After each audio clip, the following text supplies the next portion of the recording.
Bonjour, bonsoir à tous mes voisins et voisines du monde mondial. Aujourd'hui, nous allons parler de l'union libre. Ouais, il faut qu'on en parle. C'est un sujet très sensible qui cause beaucoup enfin, de dommages aux femmes lorsque le conjoint part parce qu'elles ne connaissent pas les conséquences, non pas les conséquences, les effets de l'union libre.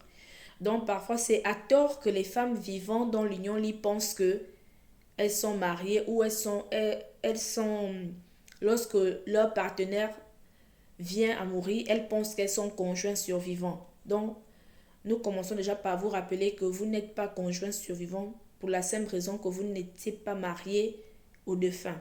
Donc expliquons. On va commencer par la définition même de l'union libre. Aujourd'hui, nous allons prendre la première partie du Code civil. Là, je suis à l'article 377 qui nous dit que l'union libre est le fait pour un homme et une femme de vivre ensemble dans la même maison comme mari et femme sans avoir contracté mariage l'un envers l'autre. Donc, le fait pour tonton Bill Gates et tantine Bibalo de vivre ensemble sans être mariés, mais ils se comportent comme mari et femme. La loi dit ceux-là sont dans l'union libre. C'est comme ça. Maintenant, avançons. Le problème de l'union libre, ce sont ses effets. On a dit que l'union libre n'a pas les mêmes effets que le mariage. Tous les avantages qu'on retrouve dans le mariage, là, dans l'union libre, là, Minal, il n'y a pas. Et c'est justement les effets de l'union libre qui m'emmènent aujourd'hui à parler de cette forme d'union. Donc, on va commencer par les effets même de l'union libre. Parce que nous avons les effets de l'union libre, les effets de l'union libre à l'égard de l'homme et la femme qui sont engagés, les effets de l'union libre à l'égard des parents, donc des beaux-parents, et les effets de l'union libre à l'égard des enfants. Donc, on va commencer par les effets de l'union libre d'abord. Ici, on nous dit que l'union libre ne produit d'effet juridique que si elle a duré au moins 2 années consécutives et si ceux qui s'y sont engagés ne sont pas mariés à d'autres personnes. Donc, l'union libre doit avoir duré au moins 2 ans, bébé, 2 années. Donc, si tu es dans une relation, là, ça fait seulement 6 mois, 1 an. Toi, ta part, là, il n'y a pas l'union libre dedans. Sauf, il y a une exception qui dit que lorsque un des partenaires va se présenter, notamment l'homme va demander ta main aux parents pour vivre avec toi. Là, on ne tient plus. La condition de 2 ans n'est plus nécessaire. Mais c'est à partir de 2 ans, pas de l'union libre. Et à côté, on nous dit qu'il faudrait que les personnes qui vivent ensemble ne doivent pas être engagées dans une autre forme, ne doivent pas ne doivent pas être mariées. Donc, on va prendre un exemple. Vous voyez les tontons là, ils sont mariés. Et puis à côté, comme on dit les vrais hommes, ils sont vrais. Quand tu as beaucoup de cheese, on dit tu es vrai homme. Tu as ta femme et la cheese, on dit tu es vrai homme. Ça, c'est les gens qui disent. En tout cas, moi, je suis pas dedans. Donc, il a sa femme. Ils n'ont pas divorcé. Hein. C'est pas ce qui se passe là-bas. Il laisse la femme, il va s'installer avec la cheese. Il a même abandonné. Il y a des tontons comme ça qui ont laissé leur famille et s'installer avec la cheese. Ça fait plus de 3 ans qu'il vit là-bas avec la cheese. Ça, c'est pas l'union libre. Vous savez pourquoi? Même si la relation a déjà fait plus de 2 ans, le code dit que l'article 379 dit que et si ceux qui y sont engagés ne sont pas mariés à d'autres personnes. Donc, toi qui abandonnes ta femme, ton épouse, pour aller vivre avec une autre femme, même si tu as déjà fait 30 ans ou 4 ans que tu vis avec elle, tant que tu n'as pas divorcé avec elle, tu n'es pas en union libre avec la chisa. Ça là, c'est une liaison irrégulière. Vous n'êtes pas en union libre. Va d'abord divorcer, reviens recommencer les années. À ce moment-là, on va dire que c'est l'union libre. Ça, c'est les effets. Ça, c'est le premier effet de l'union libre. Ensuite, on nous dit, lorsque cette union a duré 2 ans ou plus, on nous dit, les personnes engagées dans l'union libre se doivent,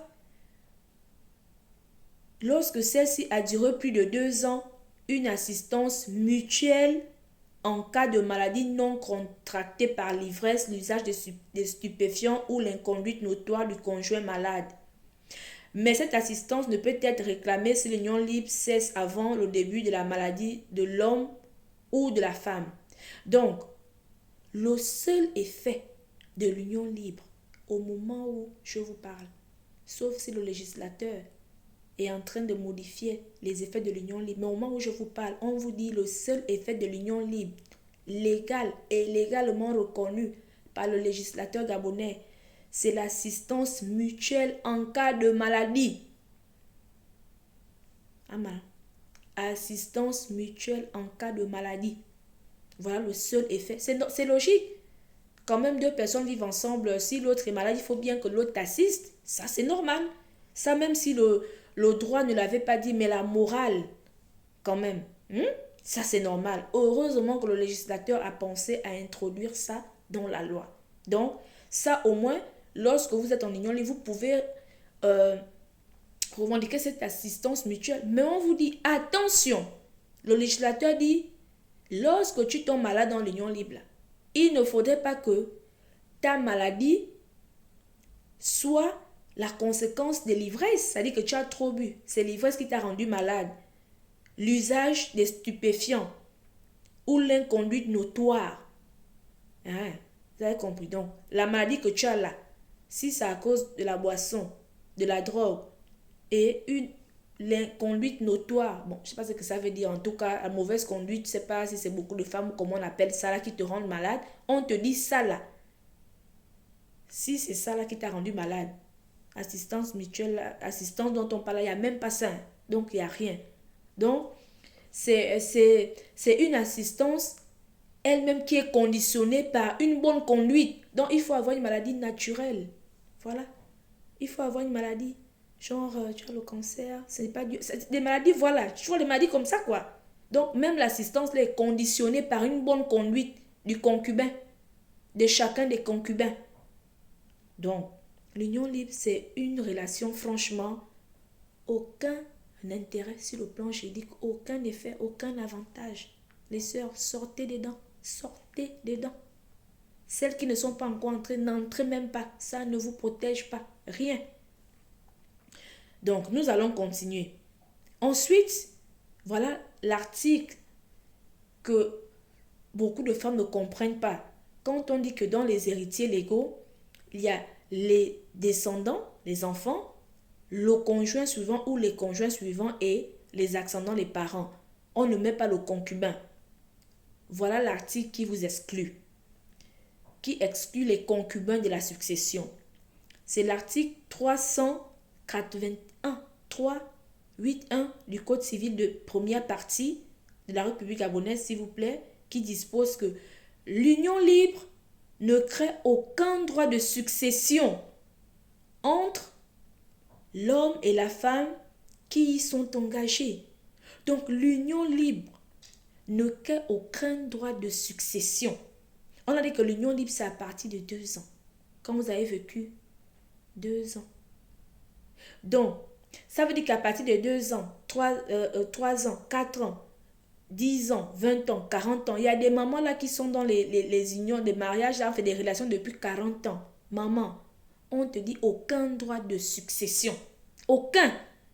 Ça dit que depuis 30 ans que tu vis avec tonton Bill Gates hypothalamus là, on te dit le seul effet, la seule chose à laquelle tu as droit, c'est une assistance mutuelle en cas de maladie, à condition que ta maladie ne soit pas due à l'ivresse, à la consommation de la drogue ou comment ils appellent ça, une inconduite notoire. Donc même l'assistance là est conditionnée. Donc, on vous dit ici que ça ne crée aucun droit, 0 droit de succession. Donc, c'est l'article 381 qui vient exclure les concubins des héritiers légaux. C'est là. Donc, ne vous étonnez pas. On a dit aucun effet. Et là, on a la suite, donc l'alinéa 2 qui nous dit toutefois, s'il y a eu acte de donation de la part du défunt, le survivant ne peut prétendre à rien d'autre sur les biens du décujus. Donc, ça veut dire qu'il peut arriver que un conjoint, enfin, un des concubins cède un bien à l'autre, donne un bien, on appelle ça la donation, donne un bien à l'autre. Donc, ce bien-là, bon, tu as eu l'argent, c'est t'a donné, c'est pour toi. Mais ce n'est pas parce que le concubin, avant de mourir, t'a donné un bien que cela te donne un droit sur la masse successorale. Non, tu as même eu la chance qu'il a été généreux, il t'a même protégé, il a pensé à te donner. Donc, ça, c'est pour toi. Et là, je suis sûre que ça dit qu'il t'a vite donné. Il savait lui-même que vous n'êtes pas mariés et il était conscient que quand il va mourir, là, tu ne fais pas partie des héritiers légaux. Donc, il a vite fait la donation, il t'a donné, donc c'est bien pour toi. Mais le fait qu'il t'ait donné, il te donne ce bien-là, ne veut pas dire que tu as droit à autre chose. Parce qu'il y a des gens qui disent, oui, mais il m'avait déjà donné la voiture, non, il m'avait déjà donné le terrain. Ça veut dire, non, ça ne veut rien dire. Ce qui t'a donné là, on te le conseille. Bon, garde ça, c'est bien. Ça s'arrête là. Après, on nous dit que s'il n'y a pas eu de donation, le survivant qui serait dans l'impossibilité de subsister par ses propres moyens pourra prétendre à des secours. Donc, vous avez vécu ensemble, il ne t'a rien donné, tu ne peux plus t'en sortir, tu peux demander de l'aide. Hein? Tu peux demander de l'aide aux héritiers, ceux à qui la loi donne tout là. Tu peux leur demander de l'aide. Maintenant, si tu as la chance que tu aies des enfants avec le défunt, bon, vu que tes enfants sont héritiers, surtout les enfants, on a dit qu'ils héritent en pleine propriété, donc c'est ta chance, ça va. Mais si tu n'as pas eu d'enfants, comme certaines mamans, tu perds tout. Donc, on va continuer. Alors, il y a des gens là qui sont étonnés. On vous dit l'union libre, le concubinage. On dit bien union libre. Et l'article 388 dit, toute personne engagée dans une union libre peut à tout moment mettre fin à cette union.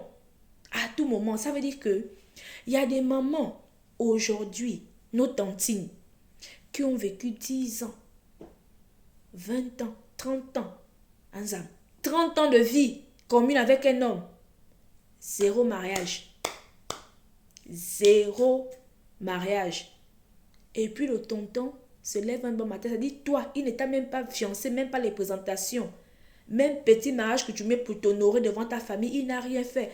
Et puis se dit que se lève un bon matin, que bam, on t'appelle comme Mama Tchéo, il y a tonton Bill Gates Hypothalamus qui est en train de se marier à la coutume là-bas. Après on t'appelle le lendemain, il est à la mairie. Et toi tu t'étonnes.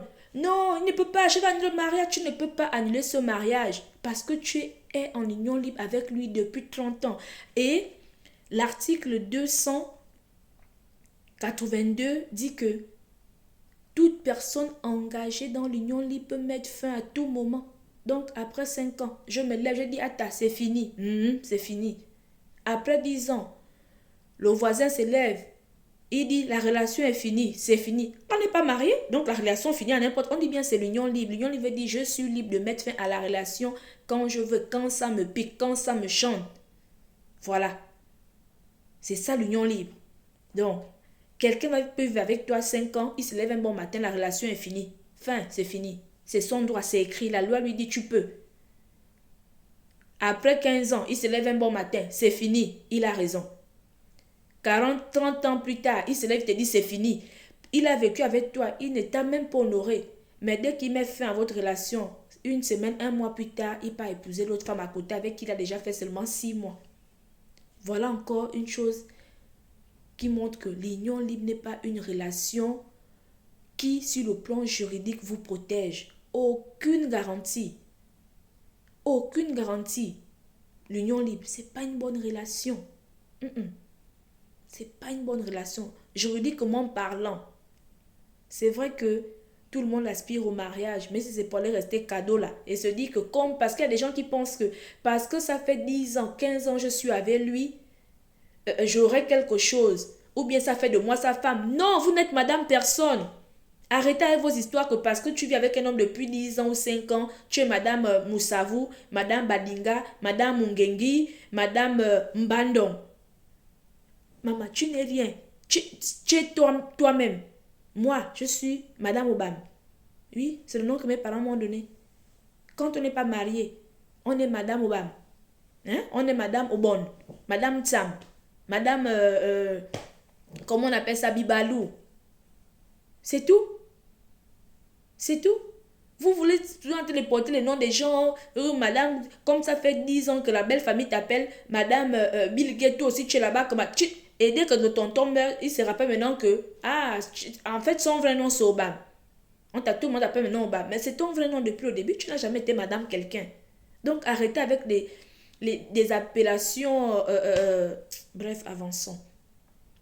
Donc retenez que l'union libre là, chacun peut mettre fin, en tout cas les concubins peuvent mettre fin à l'union libre quand ils veulent. Donc le tonton qui a vécu avec vous, qui ne vous a pas encore épousé, si après 20 ans il se lève, il dit c'est fini, ou il ne vous dit même pas que c'est fini, il va épouser une autre femme, il a raison parce que la loi lui donne ce droit. C'est écrit, il ne viole aucun article. C'est l'union libre. On commence quand on veut, on arrête quand on veut. Maintenant, nous allons passer aux effets de l'union libre à l'égard de l'homme et la femme, donc à l'égard des concubins eux-mêmes.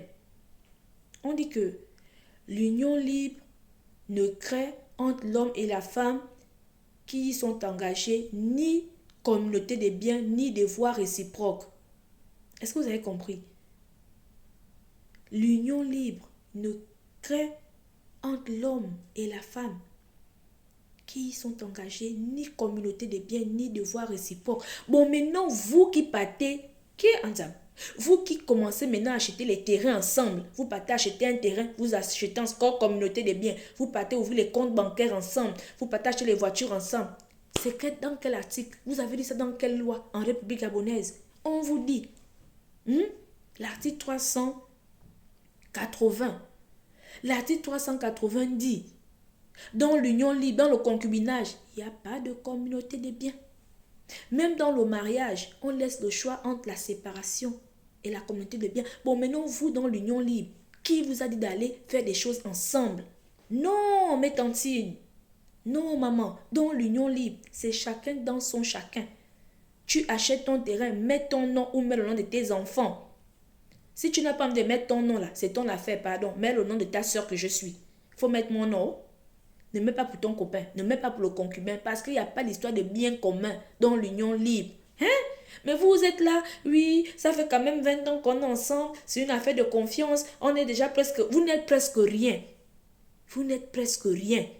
Il n'y a pas de bien commun dans l'union libre. Donc, vous qui avez les comptes bancaires joints communs, arrêtez-moi ça. Allez-y, me fermez ça, séparez votre argent, chacun met dans son compte bancaire, on va avancer. Les maisons que vous avez achetées ensemble, là, c'est le moment maintenant de diviser. C'est comment? C'est comment? Les mamans, Ania, c'est comment? En tout cas, avançons. Et on dit aussi, il n'y a pas de devoir réciproque dans l'union libre. Vous savez que dans le mariage, il y a des devoirs réciproques. Communauté de ça, les charges, la participation aux charges du ménage, il y a beaucoup de choses. On dit dans l'union libre, il n'y a pas de ça. Donc, toi qui es dans l'union libre, ton mari n'est pas obligé de donner l'argent de la popote. Toi-même, tu n'es pas obligé aussi d'aller préparer là-bas parce qu'on dit qu'il n'y a pas de devoir réciproque. C'est écrit, hein? C'est pas moi qui dis. Allez-y, lisez l'article combien? 380. Pas de communauté de biens dans l'union libre, pas de devoir réciproque. Hein? C'est écrit. Donc, on vous montre à quel point ça dit que le législateur, en mettant l'union libre dans le code, vous dit, ça dit, autrement dit, il est en train de vous dire, ça là, ne rentrez même pas dans ça. Laissez, tout ce qui concerne l'union libre est négatif. Donc vous dites, laissez, n'entrez même pas dans ça. Faites les fiançailles, bondissez seulement, atterrissez dans le mariage et ça va vous protéger. Donc on continue. Alors, ça on a parlé de ça. Donc on va maintenant atterrir dans... On va atterrir dans les effets de l'union libre à l'égard des parents, donc des beaux-parents. Donc les gens qui sont dans l'union libre, là, leurs parents. Quels sont les effets de l'union libre à l'égard des beaux-parents? L'article 385 dispose: l'union libre ne crée aucun lien d'alliance entre l'homme et les parents de la femme, ni entre la femme et les parents de l'homme.